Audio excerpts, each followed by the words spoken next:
Hello Aquarius friends, I'm Annie Botticelli and welcome to my Aquarius November 2023 7-minute review.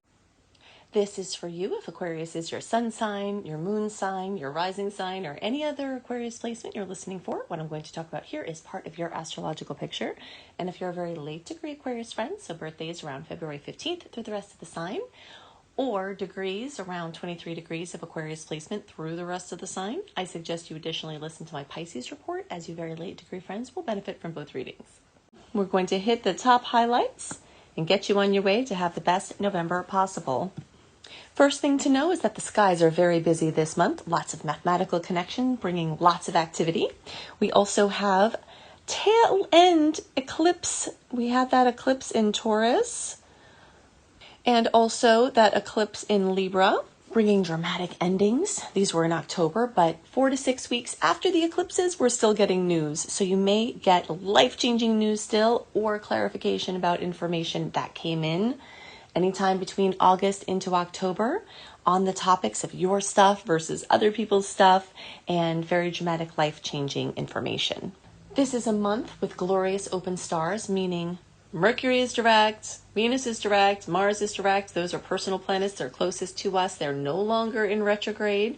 So from October 7th until November 25th, you have a period of time that's rare in this year where things are moving forward. Things that had been stalled, things that had confusion. You may notice that things are starting to rush ahead. And if you have to make some big decisions, you're going to have a time of more clarity during these dates.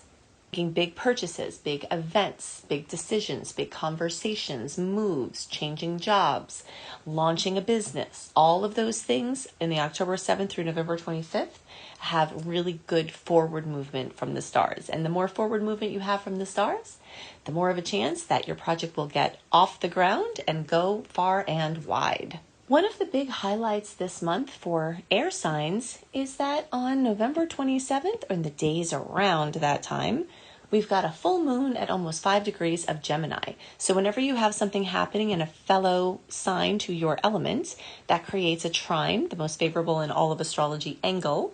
So even though everyone has possibilities at the new moon that are open wide for new moon wishes and new beginnings, and everyone has possibilities at the full moon, regardless of completion, fruition, drama. When you have a moon, an important moon, a new moon, or a full moon in your sign, then you have extra goodies, or in your sign or in your element, you have extra goodies happening at that time. So fullness, completion, fruition, drama coming to the 5th house. So the areas that are highlighted here, remember that houses in astrology are fields of experience that we have as humans. And when there's an event like a full moon in a certain field of experience, then that field gets lit up. In this case, very much elucidated because of the full moon. So children, creativity, limelight, hobbies, bucket list stuff, true love, romance, all of those things are, and just plain fun, are highlighted at this time. So in the days around the 27th, you may have some extra fun or extra goodies in that field of experience, and all Aquariuses will feel the goodies, but January born Aquarius friends, anywhere closest, to 0 to 10 degrees and the closer to 5 degrees, the more you get the kiss from that moon.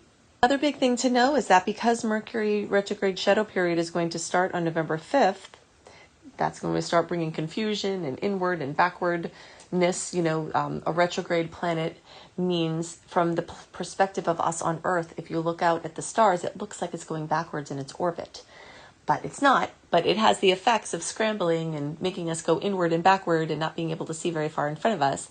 So that energy is going to kick up right after Thanksgiving, towards the end of November. And so that means that if you are doing any holiday shopping or holiday making, you may benefit from doing that within that window, October 7th through November 25th, to avoid the confusion and the broken things and the items that don't show up that tend to happen when you try to order or do things in the retrograde. Okay, so our holiday season is covered in retrograde. We'll talk about that more in December, but what's important to know now is that you can avoid a lot of that mischief by taking care of the things you have to do in this beautiful window. Okay, also of special note for Aquarius placements, And by the way, if you're listening to the podcast version of this and you want to see the visuals, then go to my YouTube channel and look for Aquarius November 2023. And if you don't want to see the visuals, you can listen to the podcast version or scroll up in your screen so that you hear me, but you don't see the visuals. I tend to alternate a slideshow one month with the charts the next month, just to keep everybody happy. But here we are with a bunch of Libra planets. We've got Pallas Athena transiting South Node. This is too fast moving. We're not going to talk about that. But Venus will get to Libra. And so what does that mean? More fellow air sign energy. So you've got lots of trines coming through and the energy of partnership. So finding helpers may be easier. You might just have to ask and be open to receive. Conflicts can come up, but because it's in a nice angle, there's more of a chance that you're going to find a chord. The energy is great for buddying up and blasting through projects together. So the theme of better together is definitely a theme that will come up now. And there may be certain situations where you discovered you're definitely not better with certain others. The eclipses could have brought that.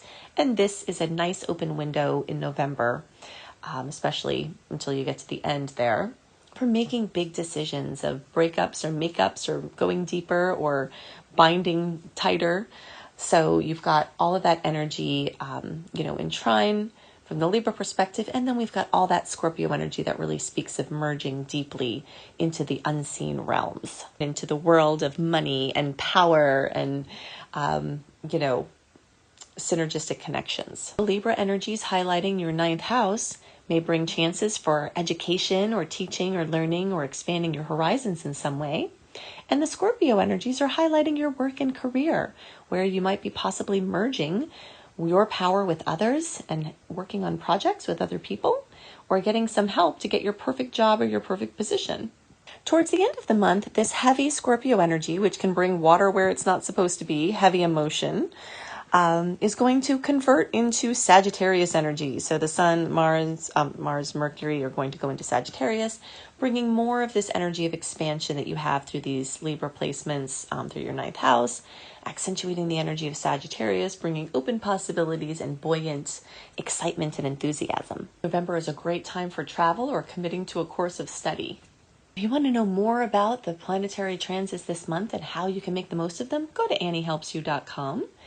Sign up for my free VIP community where you get my write-up and for the astrology a month ahead, including the sweet and salty dates, aspects to note, aspects to be careful and awareful of, my favorite days of the month for doing things important, and so much more. Also, you can see how you can learn astrology with me, including becoming a professional astrologer. So you can check all that out at AnnieHelpsYou.com. I hope you have a wonderful month, and I'll see you next month. Bye.